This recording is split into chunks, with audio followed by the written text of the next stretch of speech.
Let's make a start. Hello, everybody, and lots of you in the room today. I'm Mike Wright. I'm the Director of Communications and Membership at Bond.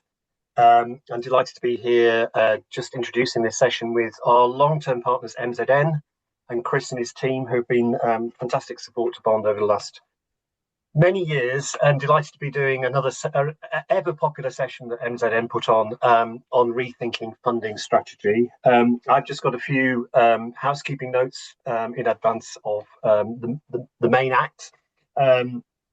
So we're expecting lots of questions, so do ask the questions in the Q&A box at the bottom of the screen, and we'll endeavour to answer those during the course of the session. The session is recorded, so you can take notes or we watch it back, and we'll share the slides afterwards. And again, just look out for the evaluation form towards the end of the session, because we're really keen to hear from you about this session, but also what else we could do with Chris and his team. But I think this is a really interesting topic, the intent to income. From intent to income, there's so much intent in the INGO sector, and sometimes does the intention reach action is the sort of gist of the session we've got today. So we're going to explore that with Chris and colleagues, and over to you, Chris, to take us through it. Thank you very much, Michael. I appreciate it, and welcome everybody, particular to my friend and to my colleague, Christine Kaloum. I'll just briefly introduce myself. My name is Christian Mason-Natrup. I'm the Managing Director for MZN International and also the Managing Partner for our private sector vehicle, Human Planet. Many of you we've worked with, and MZN International is a non-profit organization for non-profit organizations. Christine, would you like to introduce yourself? Yes, hi everyone. My name's Christine Kaloum. I work with Frontline AIDS and HIV charity, and I'm the lead for health systems engagement. Fantastic. Thank you very much, Christine. All right. So today we are sort of discussing from intent to income, and I want to start by saying that income isn't the end deal. The full title of the session could be very consciously not named, but could be from intent to income to impact.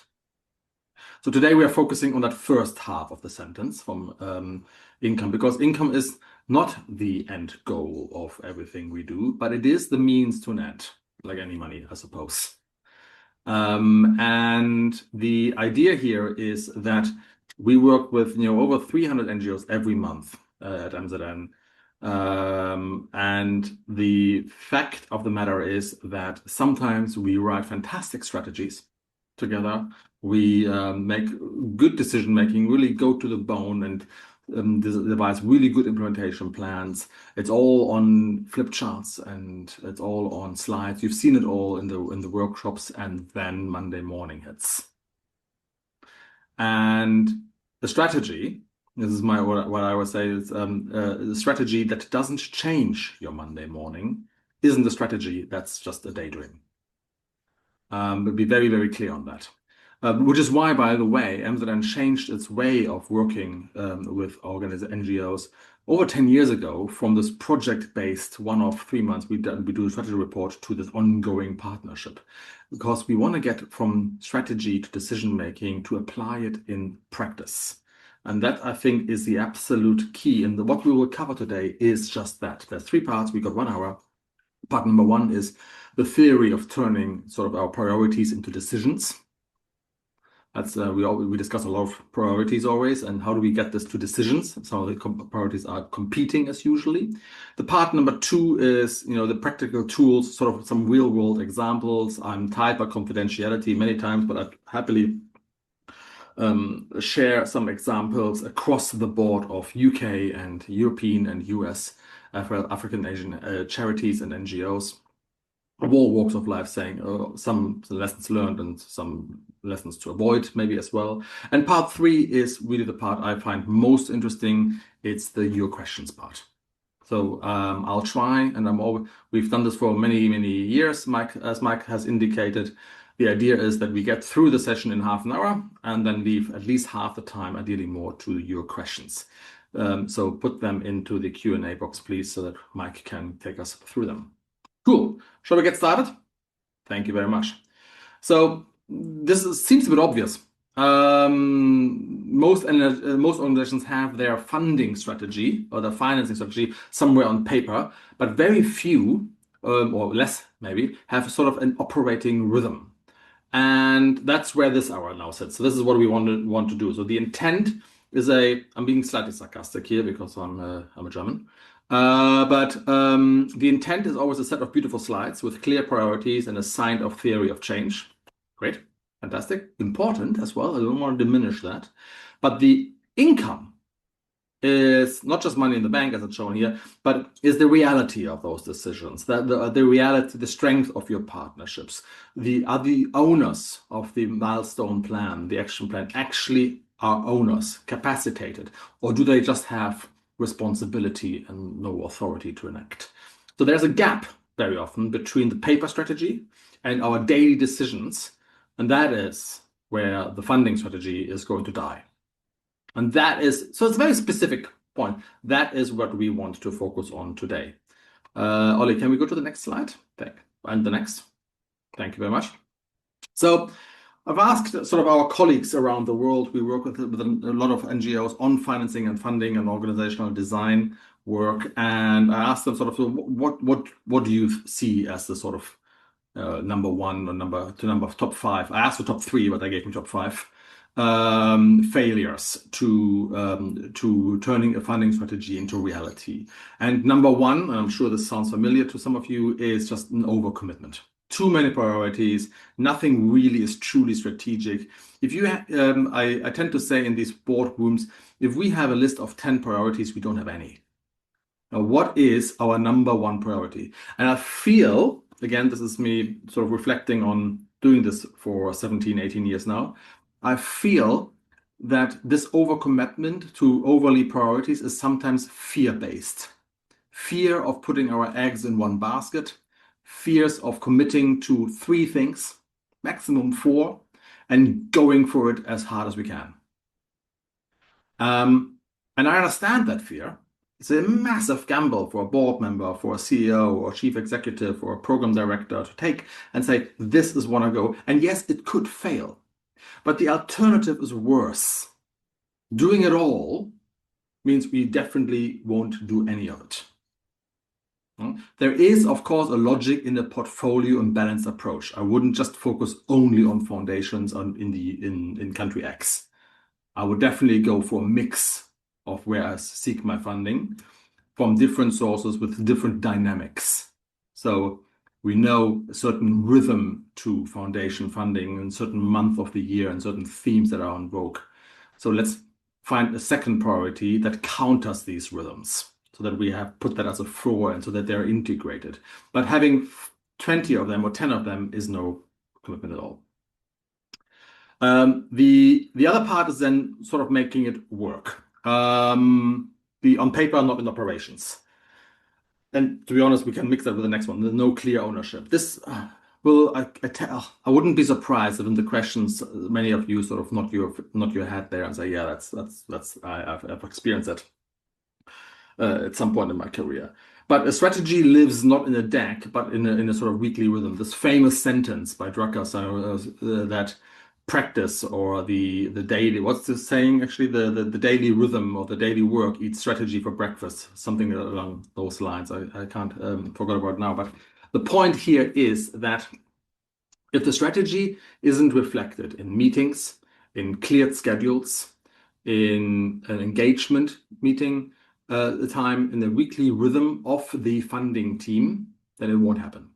So if we have an impact investment strategy, if we have a venture philanthropy strategy, then the funding team needs to have 2 days a week free to meet these people. Simple as that. Or to externally write emails to these people and set up those meetings. It needs to reflect in the diary. The other one is the no clear owners. And I'm very, very clear on this one. If we make 5 people responsible for something, nobody really is. There's too much coordination between those 5. There is like one person is off, the other one is sick, the other one is traveling. everything gets delayed by another week. In my own organization, I've lived this. We're making a single person responsible for a single activity. And that means sometimes they're overburdened, or maybe sometimes they feel like they have to work through others, but the responsibility is with one individual. And I think that strategy, and I know I'm testifying right now, has served us very well, because it's okay to fail. In fact, internally, we have a monthly losers learn more meeting. So failures are right. We not blame anybody on failure, but the accountability and the responsibility is absolutely key. And if you have a group of people or a department of people responsible for it, then there's no clear ownership. The other one is then this programmatic drift that my colleagues came back with, and I completely agree. Programs evolve.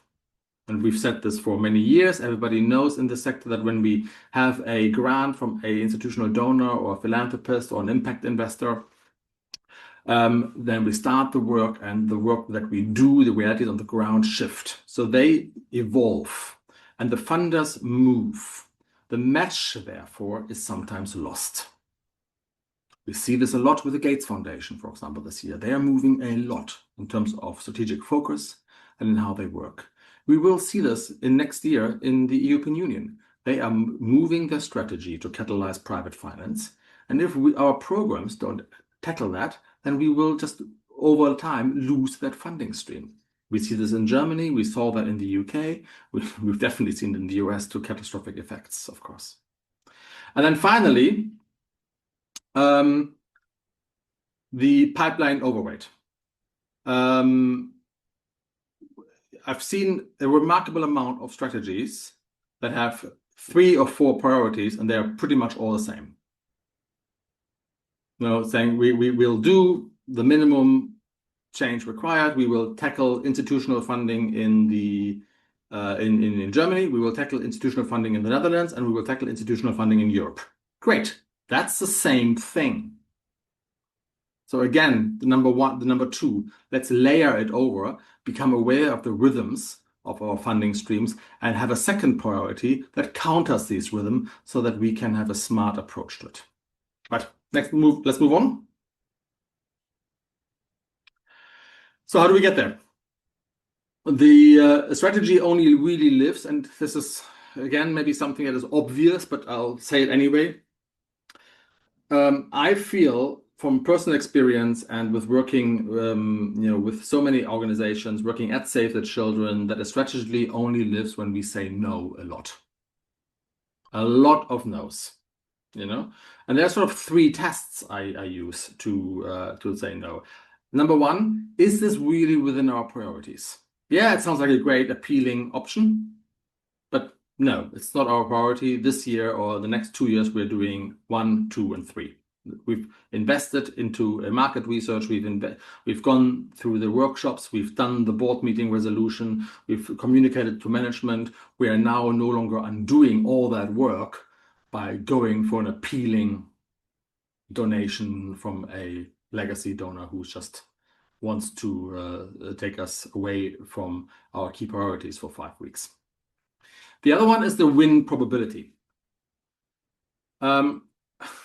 So I'm calling this sort of a realism discount. I'm not sure that's a common thing, but are we really honestly able to argue that this has a probability of winning that is higher than 25%? You could apply 40%, you could apply 20%, but does this have a decent look at the funder relationship, the brief, our track record? Do we actually have, or can we realistically build the relationships in order to position us for this one donor? I've seen fantastic strategies from NGOs that focused on 1 or 2 donors over 3 years, where they said, look, we are putting not all our eggs in one basket, but we are looking at GIZ, FMO, and AFD, for example, in France. And we are hiring and we're building relationships to them, and we are monitoring all their releases, and then we are putting public statements out in response to those, and that's what we are focusing on. So that is, to me, a probable likely win. Yeah, that will probably work. If we do this for 20 donors, not going to happen. And the other one is worth it. I know this sounds like a very sort of commercially, but is it really worthwhile going for the Austrian Development Agency, ADA? I mean, they have the same complexities as any donor, and the budget is minuscule. And they do fantastic work, don't get me wrong. I actually work with them, I love them, and what they do is really strategic. But if you're not already a donor to the X Foundation, and we're looking at their funding, and they think, okay, they have an annual giving capacity of 10 million, it's probably not worth it. And I've seen this over and over again, where strategies say, we're definitely going for the small pots, while everybody else is. It's not where your USP lies, and they have legacy donors. So again, is it worth it? I think that takes a hard, good look. All right, next one. Oh, fantastic. So what do we do about it? It's very pragmatic, to be honest. And I know this sounds maybe a bit too easy. It isn't in practice. When programs, partnerships, and pipeline are aligned, then things really happen. When they drift, it feels like we're going against the current here. And I think it's really worthwhile doing a check once a quarter or every now and then on the three things. Are our programs aligned to our top funding priorities, our sources? Do our donors, do our impact investors, do our philanthropists, do our foundations talk publicly, and they do conferences and working papers all the time? Do they talk about the same thing we do? Are we strategically relevant to them? That's the question. I would check that every 3-4 months. Not difficult to do. Go to the website, see the latest updates, go to the LinkedIn updates, go to listen to them on a conference speak, and see what they do. If they have a senior change, a senior personnel change, then I would probably dig into that person and see what are they keen about. And if our program doesn't play to their key priorities, what do we do? Do we move our program? Maybe not. Do we move elsewhere? Do we deprioritize them? So I would handle this extremely actively. Our partnerships, the same way. Particularly in innovative and private finance, you will not deliver all the aspects of it. Even, to be honest, in the grant world, right, Mike, we discussed this in previous webinars. We are mostly working through partnerships and in consortia. But who we have on that consortia is absolutely essential. So identifying the gaps on the 12 months before a deadline, saying we need tech capacity, financial capacity, we need implementation capacity, political connections, or whatever it is you need, and building those relationships actively, not just by who we have worked with, is as important as the first part. And then secondly is pipeline. And here again, I think the answer of no comes down. If a opportunity in the pipeline, a proposal we are looking to build, a impact investment pitch we are going to make, isn't within our strategic priority, don't do it. I find that is the most, I find that difficult. I find it difficult to turn down funds, contracts offered to me personally. I'll be open about this and saying, no, sorry, that's not what we're doing. Yeah, we could do some M&E. It's not what we do. We are staying within our key capacities. And I believe that from the last 20 years or 18 years or so, I have something to back this up with, that sticking to your guns is really, really critically important and really, really worthwhile. MZN does organizational development, strategy, and funding. It's a very narrow, boutique, niche thing. But in those three things, we're good, and we're sticking to these three things, even though we get asked questions about all kinds of stuff every week. You know, I think that's really, really important. Cool. Next one down. Let's have a quick look at accountability and how to manage the team. Here are 4 of the 5 major sort of income streams. You can either have a look at institutional grants, trust foundations, other major donors, sort of earned income or fees, and below that should really be blended finance or innovative finance. As I said earlier, make a single person, not department, responsible for them. And they are different. I've seen a lot of times where the head of funding is responsible for all types of funding. And having been a head of funding for a major INGO before, I can honestly admit this isn't possible. The ecosystem, the personalities, the individuals, the knowledge required to raise funding on an impact investment scheme or a results-based finance mechanism, so private sector capital, plus is completely different to talking to the GIZ in Germany. The language is different, the personalities are different.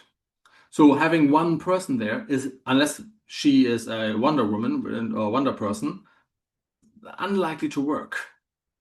So I would really recommend, I'm trying to be very definitive here, of setting priorities across the different types of funding, like we listed out 4 of the 5 ones here in the income stream column, and then making different people responsible for each one of them.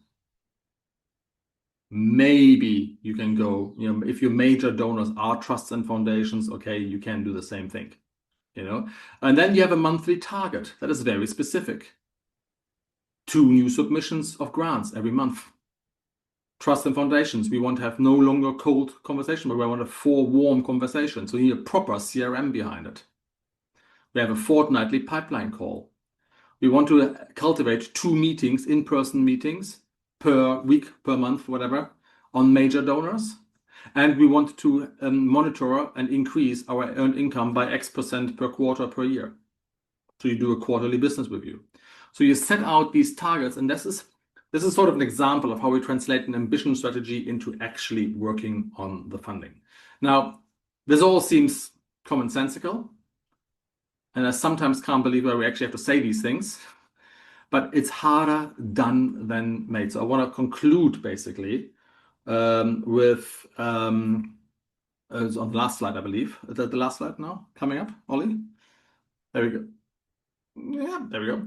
I want to conclude with this with the notion that I started with, that if your strategy doesn't change your workflow, your diary, doesn't change your Monday morning, it's just a daydream.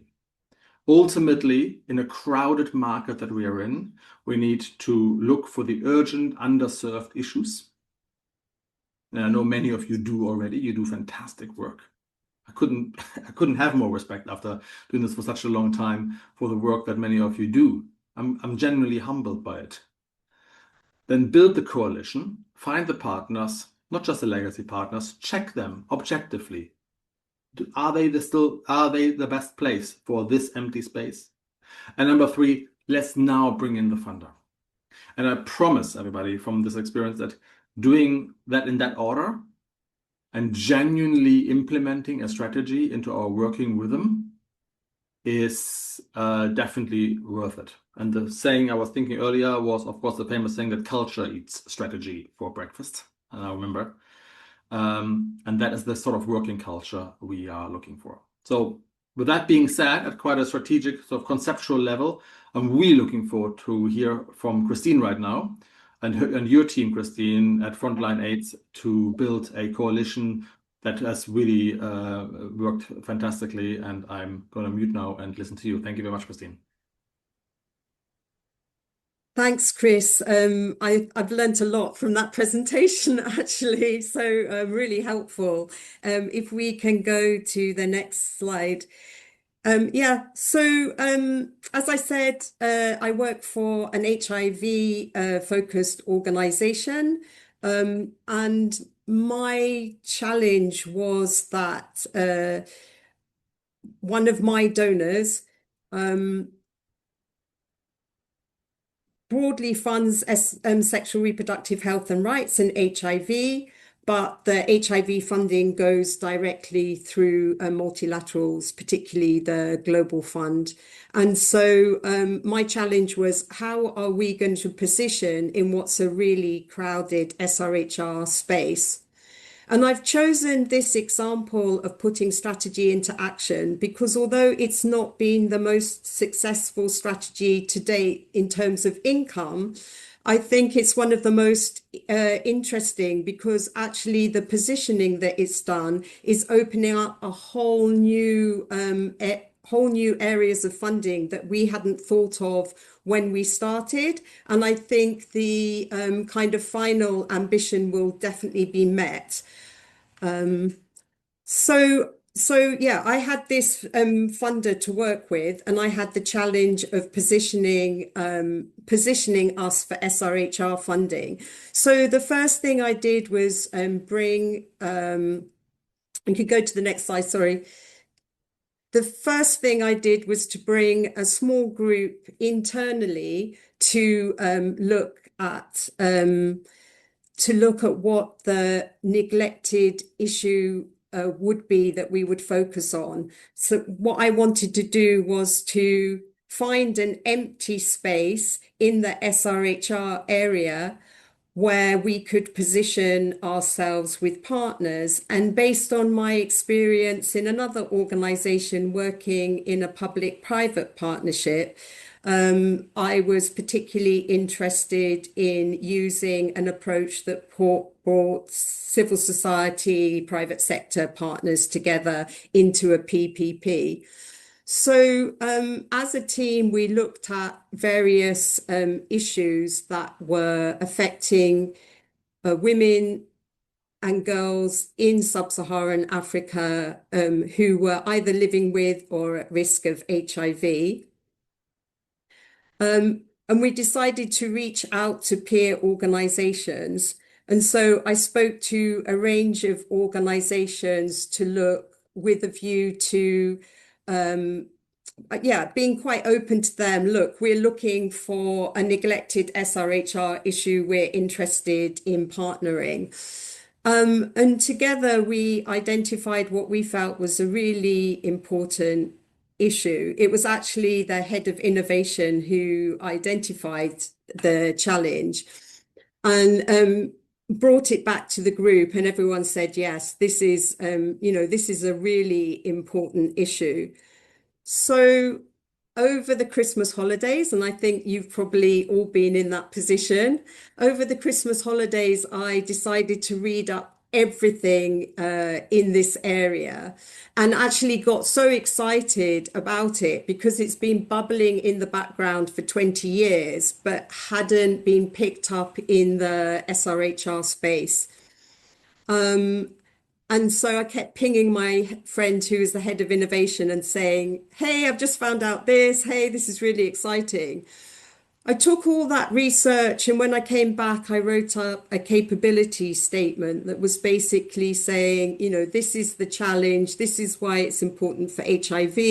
This is why it's important for adolescent girls and women in sub-Saharan Africa. And this is what we think needs to be done. And this is where we think we can contribute. And I shared that internally and with colleagues externally and got really positive feedback. I think just as it had been exciting for me, it was exciting for a lot of colleagues. So what I then did was, I have to admit, Chris, I didn't write a very sophisticated strategy. I just wrote a kind of back of the envelope funding strategy, or in a way, a picture. So next slide. Yeah, so then we go into action. So I wrote down my vision, which was very skeleton, and I'll speak about that in a minute. So the first idea was to bring together the partnership, and at this point we were still thinking about a public-private partnership, but we thought we'd start with civil society partners. And we brought together partners in June 2021. We had a very organized meeting and presentations from different partners. And following on from that meeting, as Chris is saying, we set up some actions and responsibilities. And we came together and agreed principles and core objectives of the group. We had a small task team that worked on a theory of change, and we had a small group of comms people who developed core materials. And then we launched the partnership in two spaces, in the HIV and neglected tropical disease space, in 2022. And I think what was really exciting around this partnership is it was bringing partners together from SRHR, from HIV, from water sanitation hygiene sector, and from the neglected tropical disease sector. So there were a lot of issues around different language, different ways of speaking, different connections. And then we introduced new governance arrangements end of 2022 into 2023. We looked at how we were governed and structured because the requests to join were quite big. And we kind of moved from the idea of a PPP to the idea of a coalition, which was much broader than the original remit. So it wasn't just a kind of consortium positioning for funding. At this point, my role decreased. We had two co-chairs, one from the SRHR sector, one from the NTD sector. And so a lot of the ongoing work's been led by them, working with the steering committee and task groups. But it's a very, very active coalition. We're fully engaged with what we're calling ecosystem partners, which includes global stakeholders like WHO, as well as bilaterals and other multilateral players. But my focus has stayed on the funding area. Next slide.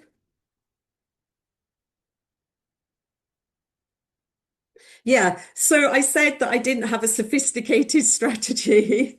So my strategy, as I said, was to develop this, identify the issue, develop the partnership, and basically fundraise together. And my funding approach was on the back of the envelope. I wanted us to cover core costs. I wanted us to secure funding for a pilot because it was a new area. And I wanted to then secure large-scale, multi-country, multi-year funding. Next slide.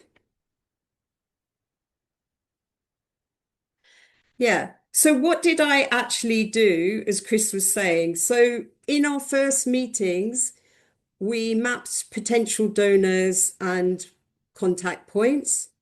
And then we looked at those donors, we looked at who was already engaged with them, who was already receiving funding from them, and we kind of agreed who's leading or with which funder and how we'll be working together. So we developed, in a way, mini engagement plans linked to ongoing work in each of the organizations. And we set up a funding working group that was quite a loose group with a revolving chair. Going back to the events that I shared earlier, we had the two launch events, and they were actually run by the funding group. So they were designed as donor engagement events to raise visibility both with funders and with stakeholders working in this area. And a lot of that was raising visibility around the issue and connecting it to issues that were very related, but where those connections hadn't been made. So raising it in the HIV space where it was largely invisible, and raising it with stakeholders who were focusing on women and girls. Like I said, we paused the funding group, and part of that, I think, is because there was some competition with some of the partners who had partnered on projects previously and had a couple of kind of unsuccessful partnerships. And so I think what we agreed is, rather than looking for funding together, which was the original idea, we'd continue to work together around the advocacy policy focus, but we could partner as we wanted with different members of the coalition. And at the end of 2022, Frontline Aid secured funding for the pilot. So, and we secured that money with other members within the coalition. And linked to that work, we were able to do a lot more work with funders. And in 2024, we organised what I call a major event, and that was co-hosted with a government senior representative of government and chaired by a senior rep from WHO, and brought donors, private sector stakeholders, civil society organisations and country governments together. And I think that event really massively raised visibility both for the coalition and for the issue in the global health space. In 2025, Frontline AIDS was revisiting its strategy, and much of my work was focused on project closeout publications, but we continued the donor engagement. So that's a bit like Chris was saying. We were just continuing, keeping the conversations going and opening new conversations. And then at the end of 2025, it was agreed that we restart the funding working group to increase the coordination related to how we engage donors. I've leapt through that at great speed because I didn't want to keep you here too long. But I think the summary is that at the end of the day, we've secured core funding at a minimal level, and we secured the pilot funding. What we haven't secured yet is our real ambition, which was that large multi-country, multi-year funding. We have got, I think it's 4 concepts and proposals which are out with funders. One of them's a large multi-country proposal, and 3 of them are more what I'd call implementation science or research proposals. And those are led by Frontline AIDS and and we've got different partners leading. So Frontline AIDS is leading 2, and we've got two other partners leading where we're a sub. And then we've also got a new concept, a new proposal in development. One of those, again, is large, and we've been invited to submit. I think that's related to the visibility that has been raised. And then we also have the ongoing conversation around multi-country scale up with our original funder. And I think we're in that situation that Chris was talking about, where programs, partnerships, and pipelines align. Now we find that funders are coming we find that partners are coming to us because they want us to work with them on a proposal. They want us to come into them with the proposal. And we've also got interest from donors who are just looking to find out more and to engage. I think in terms of key takeaways for the group, again, like Chris was saying, I think we really recognize that effective strategy really requires investment. I think for us, it's like a mixture of really having a very simple, clear vision, but being able to adjust and be flexible in your plan, particularly in this period where the funding environment's changing so quickly. I think a second takeaway for us is the importance of a good team. So I think we had a really passionate team at the beginning, and although we've had change in the people involved, because we documented everything really well and built up a kind of body of evidence, it's been relatively easy to bring on and mentor new people who've come on board. I think the third thing is you can't underestimate the importance of partnership. And that's trusted relationships between partner organizations, because we all sit, particularly in this kind of cross-sectoral coalition, we sit in very different spaces sometimes. We have different connections, different conversations, and we're really just so much better being able to join those up and share those. There's stuff that, for instance, we're aware of as frontline aides that we wouldn't know at all outside of this. And again, in terms of documentation, I think documenting the strategy, documenting the plans, as Chris was saying, having actionable plans and accountability is just enable us to keep following through and almost keep referencing back, checking how we're going, seeing how we need to adjust going forward. So that's been really helpful. Next slide. And I don't know about you. I don't know about if any of you have started things one way and then found that the actual route to get there has changed quite a lot. Like I said at the beginning, perhaps simplistically, I was thinking, oh, PPP worked great. I'll just, enter into a PPP and then we'll secure this funding and that will be great. Actually, we didn't go that way at all. We ended up with a consortium that grew into a coalition. That coalition is very much member-led. And so it's the membership that kind of defines the approach that we take.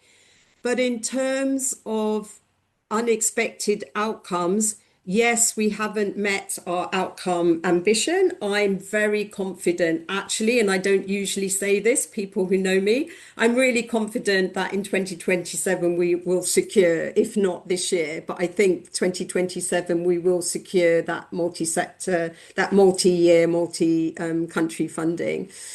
But where it has taken us, because we looked in an empty space and because we were positioning ahead, it's actually landed us in an integration space that has taken us into key conversations in the global health space that, as an HIV-focused organization, we wouldn't have been able to enter. I think it's also influenced the way we think about partnerships. So Frontline AIDS has a long-standing tradition of partnership. Some of our partnerships are 30 years old. We implement through the partnership. We're now thinking much more around ecosystem partners. And that is partners who are key stakeholders, key influences in the spaces that we're either positioned or we want to be positioned in, and who we may not partner with them formally, we may not enter into, we may not go to them for funding, but we need to be in conversation with them. We need to be in their conversations. And the last thing to share is that equally, it's influenced our models. So we have our new strategy, which launched this year. And this model of working is really informing how we're entering into new areas of work, and how we're setting that up and the kind of investments we're making. So yeah, I thought I would share this with you because I found it really interesting, and I hope that you guys will share some of your experiences of similar approaches. Thanks.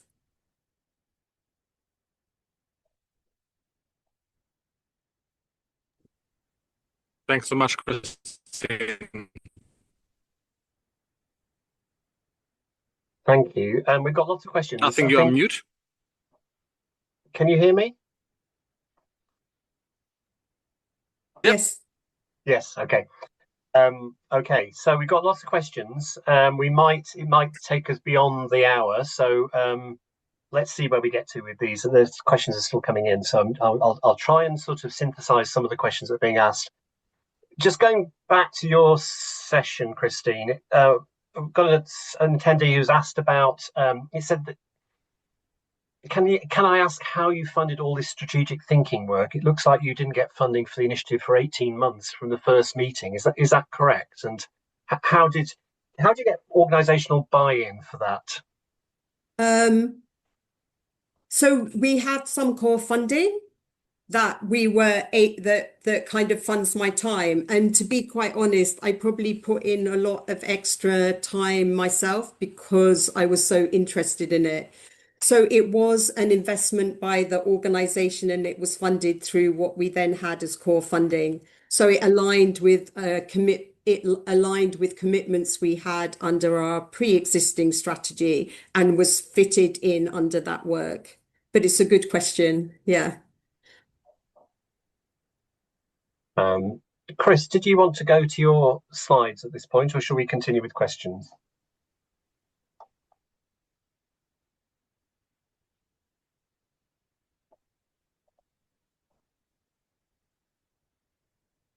Mike, I'm dropping my connection here. Can you hear me? Yeah, I just wondered whether you were going to continue with slides, or should we carry on with the questions? I think we can carry on with the questions. Okay, yeah. So, and sorry, I'm just going to move to a couple of questions here from Alice, who's asked one of those sort of questions, which are sort of fundamental, lots of small organisations, but she's asking, and this is a sort of a whole other world in some ways. Her problem is that she hasn't got any funding. So what do you do if you've got no funding, but you need to fundraise and you haven't got the sort of the funds to pay for fundraisers? I mean, it's a very as she says, it's a very chicken and egg question. But where do you go in those circumstances? What's your starting point for a really small organisation? Do you want to start, Christine? I mean, maybe you've got yeah. What would you? Yeah. Quite often micro organizations, small organizations, or startups, they're sort of they don't have the expertise in house. What's your advice to those organizations? Yeah, no, that's really great question. I should say that I do have a small NGO because I'm married in Kenya, so I have something. I completely get that. I do think that's where partnership's really important. I think it's really, really hard if you're doing it on your own because somewhere along the line you either need to be able to invest yourself or invest in terms of extra time, or you need to get a personal supporter. You can't do it. But I think if you look to partner, so when I was in Kenya, we did have a group, we called it Lulu, which was women headed like small enterprises where we came together and just supported each other and shared and got links. I do think it's really, really hard to find that initial piece of funding, and often it's very small. Yeah. The other thing I'd say, totally right. Sorry, Chris, go on. No, I was just going to support Christina, what you said. You either need partnerships or funding or knowledge and access. Either two of the three, you're probably off. The less you have of those, the longer it'll take time to come off. Yeah. And can I just say, if you're not a member of Bond there are loads of working groups where you can get advice and support from other organisations, people in similar situations to you, or people who offer you support and advice. So yeah, there's tons of support within the Bond network. So if you're not a member, this is my plug. I want to just return to your presentation, Chris, and just thinking about you talked about the need for prioritization. Having 10 or 20 priorities is not supportable. And Chris asks a really interesting question, which kind of gets to the nub of it, which is sort of how do you get organizational buy-in for the change of direction within your senior leadership? I think you and I, Chris, on these webinars come across this question so often. There's a sort of best practice approach to whatever you're doing, whether it's on fundraising or organizational change. But then there's a question about culture, isn't there? And the sort of pressure from staff to say, we must have our 25 priorities and we must have everything covered and fundraised. what's the process by which, or what would you recommend that people did to sort of hone that down, to kind of narrow the focus, and culturally, how do you get your staff to buy into that sort of focus? What's your? I'll ask you first, Chris, but then maybe you've got some thoughts on that as well, Christine. So it's such an interesting sort of dilemma. How do we generate the internal buy-in? And I think this is a good opportunity for me to thank all the rebels at Bond and all the activists that we work with. And I honestly take all of my hats off to these people. You know who you are. People in organizations who push the organization to a new reality, to a objectively correct or better strategy. And often they do that in sort of activist manners. They form internal coalitions. They hold offsite meetings that the board may or may not know about. They become they build tenants in the organization and ultimately make the subject matter noticeable by one or two board members who are then championing the initiatives. I know I speak to these people every day, and I have nothing but the utmost respect for the people, let's call them the rebels, because it was Star Wars Day recently, why not? That are doing this work in a large organization, and you find them everywhere, and I'm truly humbled by them. You find them in the United Nations, you find them at the World Bank, you find them at INGOs, you find them at trusts and foundations. I spoke to someone at a large donor agency recently who are moving over to fund in a new way that is way more applicable, and the board just doesn't see it. I think that's number one, the sheer activism, the sheer knowledge. And I can honestly commit all of my colleagues at MZN and myself, we will be allies to you. We know, and I know that if you are in that position and you just need some help and you haven't got a budget and it all goes a little bit under the radar until, reach out, we'll happily help you out. And we will not send you a bill straight away. Don't worry about that. So it doesn't need to be a formal process. So that's number one. Number two, I think, is the opposite of that. Just a sense of reality. Let's face it, if you're an organization that is primarily funded by grants, and if you're serious about a mandate of helping people or working for the climate or saving animals or solving a chronic disease or whatever it is, and that problem is getting worse and your funding is getting less, then you have a problem. And if the strategy says, oh, we are going to collect more grant funding, I really want to see that strategy because I don't see it. So a sort of real basic sense of, let's not go and write a PhD thesis about it. What is our most realistic route to scale? So Christina's story was fantastic. You've set up this coalition, and that coalition really detailed down your partners, which is the second P that I mentioned today. That focus on a number of partners was probably an important midwife to your success so far. If you do the same thing with funding strategy, the likelihood of success increases a lot. That's it. That's all my wisdom. That's pretty much the secret of it all. Thanks, Chris. And Christine, just in terms of, we talk about strategy. I mean, good strategy is really about prioritization, isn't it? But sort of, our sector is such a kind of consensus-based culture, isn't it? That have you come across this problem where it becomes difficult to prioritize, or there are challenges to prioritization? What's your experience of that sort of process of where you're honing in on your targets for your fundraising? Gosh, yes. I mean, to answer to your question, yes, I think prioritization is a real problem in our sector, like you've both been saying. I think particularly because we're kind of, CSOs tend to work through consensus. Yeah. And it's really difficult. So you end up in this weird state where you've got lots of people running around, all really busy, but all feeling like they're the person, they're so busy and not really coming together. Yeah, I do think perhaps simplicity. I did like when Chris was talking about having, being clear what your issue is, being clear what you're doing. I think sometimes I know for us for the coalition, I know looking at what we were planning to do and then allocating people against it and putting it into a Gantt chart and time plan, you suddenly realize you're not going to be able to do all that.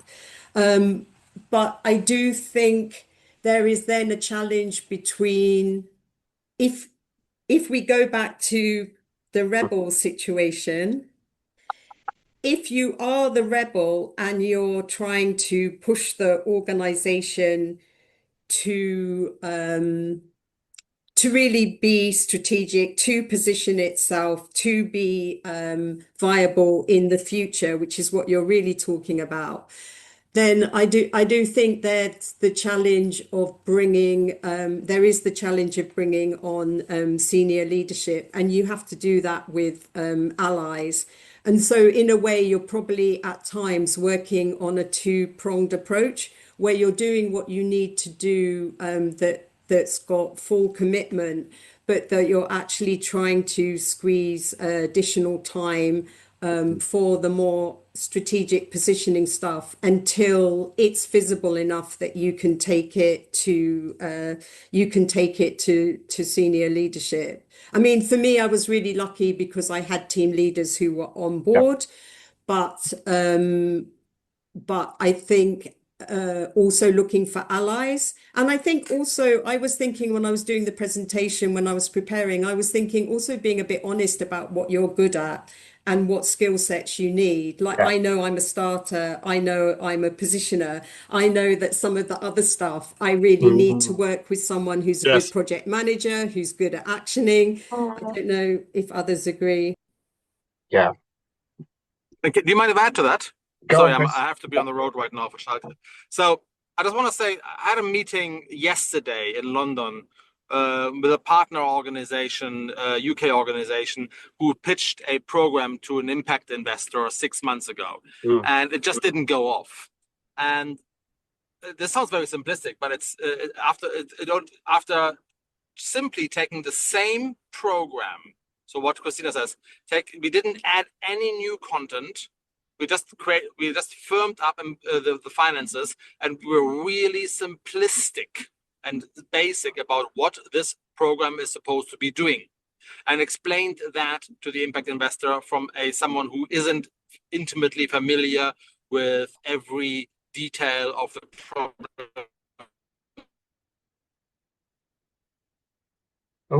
they're looking to address. We're just going through the paperwork. The difference was this time we understood it. And I think that's the same thing with boards and the rather question. Ultimately, this comes down to 3 priorities that's going to make 50-70% of your change. If you can communicate that clearly in 5 sentences, then you've got something. If you need to refer to a 30-page deck and a 16-page report, difficult. Yeah. Thanks, Chris. If everyone's got time, we'll just go on for 5 minutes or so. I've just got an interesting. Claire has asked some cracking questions, 2 cracking questions, but I'll try and get you to answer one of them, which is just, we talked about the cultural aspects of working within an NGO and the challenges around consensus working versus prioritization. And Claire's asking, what's the point at which it would be valuable to bring in an external perspective? Because actually, I've seen that that aspect of things where in a merger where 2 organisations are sort of coming together and heading towards a merging solution, which isn't actually good for either side. And it's only when the external perspective comes in and people say, "Oh right, oh gosh." So when in I don't know. Maybe Chris or I don't know if you've got experience of external perspectives on your strategy development. When's the right time to bring that in? Christine, do you want to have you experience of that, and do you want to have I don't know if does Chris want to come in, or shall I go first? Always ladies first. Thanks. Yeah, I tend to take an entrepreneurial approach, which is bring external people in as early as you've got the guts to. I think using consultants, I think often a consultant talking about consultants, often a consultant will come in, or an external player will come in, usually a consultant, but they'll often come in and say what internal people are saying anyway, but it's not heard. And so I would bring those views, in as early as possible. And just taking the example of merger. So I should say I've been a managing director and a regional director. Right. Yes. And a consultant. I think my experience with mergers is often you end up joining with organizations that you're close to or peer doing the same stuff. And often, as Claire was suggesting, often that kind of merger completely doesn't take you anywhere because you need to be bringing in different things. Chris? No, I completely agree with you. And the reality is sometimes we do have to replay the issues that internal people have reported back to us, or we sort out conflict within the organization, saying what is objectively better. The other addition, or the other sort of, and I'm obviously not obvious here, but the other issue that most of our partners, and I say partners, not clients, are reporting back as useful is the network. The consultant inherently works with a wider network because they work with, I mean, I see MZN sees 325 organizations per year. So we know a lot of what's going on. We know who to ask. And bringing in that person, you may not be outside your network, or that cross connection to other funding streams and partnerships and implementation partnerships, particularly where it's not within the not-for-profit sector, is incredibly useful. And the amount of partnerships that I personally structure and broker between NGOs and corporates these days, I think that's probably worth more than anything I know or may know or think to know. Simply because I think the not-for-profit sector can be incredibly insular.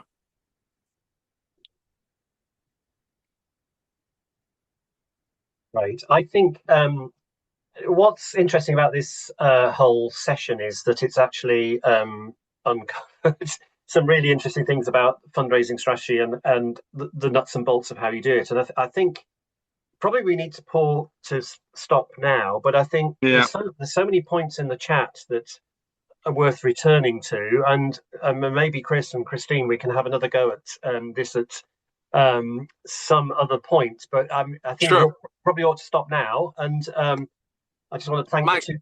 Sorry, Chris, go on.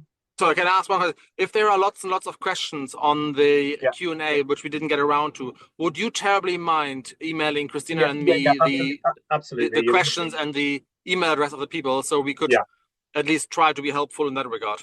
Yeah, and I think there's something more we could, maybe a longer session we could do here on sort of developing fundraising's priorities and strategies. And I think, thank you so much, Chris and Chris, for today's session. Thank you for all your questions. I'm sorry we couldn't get around to everything, but there's a lot of content here. We'll send you the slides, and again, if you've got questions for Chris or Christine that you want to sort of follow up with, by all means contact Bond, and we'll endeavour to answer those questions or forward them to people who know better than us. Mike, and from my side, I just want to thank you and all your colleagues at Bond again, and everybody who listened in here, and Chris in particular for your expertise and your experience account here. This is the sort of conversation I value a lot, and thank you very much for hosting this. Yeah, great. Thank you. Thanks, everyone. Thank you, everyone. Have a good afternoon. Thank you. Thank you. Have a good time. Bye. Bye.